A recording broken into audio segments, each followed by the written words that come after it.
আসসালামু আলাইকুম বন্ধুরা। বাবা একজন কৃষক, সারাদিন গাধার মতো মাঠে ঘাটে পড়ে থাকে। বাবাকে অনেক বলি, বাবা এত কষ্ট কেন করছো বলো তো। বাবা আমার মন থেকে বলে, বাবা রে, আসলে এই মাটি আর এই ফসল আমাকে প্রত্যেকটা মুহূর্তে আমার হৃদয়ে দোলা দেয়। আমি এদের রেখে বাড়িতে একা কী করে থাকি বলো।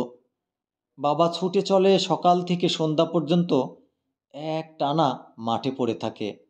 আমি যতটুকু সময় পাই বাবার পাশে থাকি, বাবাকে সহযোগিতা করি। দেখেন, এই যে সবুজে ঘেরা, এই যে হলুদে ঘেরা যে দৃশ্যগুলো আপনাদেরকে দেখাচ্ছি, এটা আসলে মাঠে ঘাটে যদি আপনি না নেমে আসেন তাহলে বুঝতে পারবেন না। অট্টালিকায় বাস করে কি আর গ্রামের মাটির ঘ্রাণ আপনি পেতে পারেন? যাই হোক, আমি নিজ হাতে যখন আমার জমিতে কিছু ফসল ফলালাম, সত্যি আমি আনন্দিত।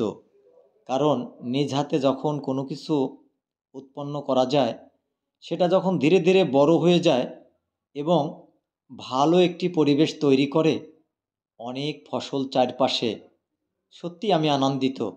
আপনারা যারা অলস বা বেকার হয়ে বাড়িতে বসে আছেন, আপনারাও ঠিক আমার মতোই নিজের জমিটুকু ফেলে না রেখে বাবার পাশে একটু শ্রম দিলেই আপনি এখান থেকে অনেক বড় সফলতা পেতে পারেন।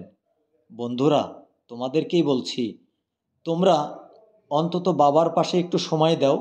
দেখবে তোমার নিজস্ব জায়গাতে যখন এরকম একটি ফসল ফলিয়ে আর্থিকভাবে সচ্ছলতায় ফিরে যাবে, তোমার কাছে অনেক ভালো লাগবে। যাই হোক, ভিডিওটি ভালো লাগলে শেয়ার করে দিবেন। আজকে এই পর্যন্তই রাখছি, আবার চেষ্টা করব সামনের ভিডিওতে। সবার সুস্বাস্থ্য কামনা করে এই পর্যন্তই। আসসালামু আলাইকুম ওয়া রাহমাতুল্লাহ।